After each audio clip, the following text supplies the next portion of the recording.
10-15 ஆண்டுகளுக்கு முன்னாலே நான் இந்த விஷயத்தை பேசியிருக்கிறேன். மாண்புமிகு மறைந்த கலைஞர் கருணாநிதி அவர்கள் காலத்திலே கவிக்கோ அப்துல் ரஹ்மான் என்பவரை வகுப்பு வாரியத்திற்கு தலைவராக நியமித்தார். அந்த அப்துல் ரஹ்மான் என்ன செய்தார் தெரியுமா?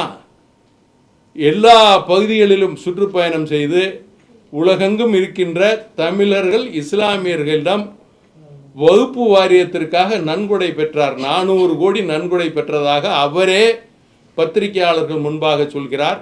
எதற்காக என்று கேட்டால், தமிழகத்திலே மருத்துவ வகுப்பு வாரியத்தின் மூலமாக மருத்துவ கல்லூரியும் மருத்துவமனையும் கட்டப்போகிறேன் என்று சொன்னார்.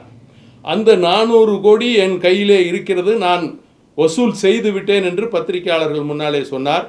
10-12 ஆண்டுகளுக்கு முன்னால் அவர் காலத்தில் நீங்கள் இப்பொழுதும் போய் பார்த்தால் பத்திரிகையாளர்களிடம் அவர் சொல்லியது உங்களுக்கு கிடைக்கும். நான் உடனே அவரை கேட்டேன், ஏன் இன்னும் கட்டவில்லை என்று. அவர் அதற்கான சரியான பதிலை சொல்லவில்லை. என் மேல் மான நஷ்டீடு வழக்கு தொடுப்பேன் என்று எனக்கு மிரட்டல் விடுத்தார்.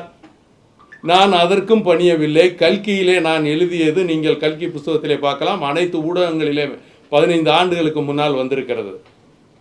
என் வீட்டிற்கே வந்து பின்னால் வேறு விஷயங்களெல்லாம் பேசினார். அந்த 400 கோடியை அவர் யாரிடம் கொடுத்தேன் என்றெல்லாம் என்னிடம் சொன்னார். அதை நான் இறந்து விட்டார். அவர் இப்பொழுது உயிரோடு இல்லை. கருணாநிதி அவர்களும் உயிரோடு இல்லை. அதை நான் சொல்ல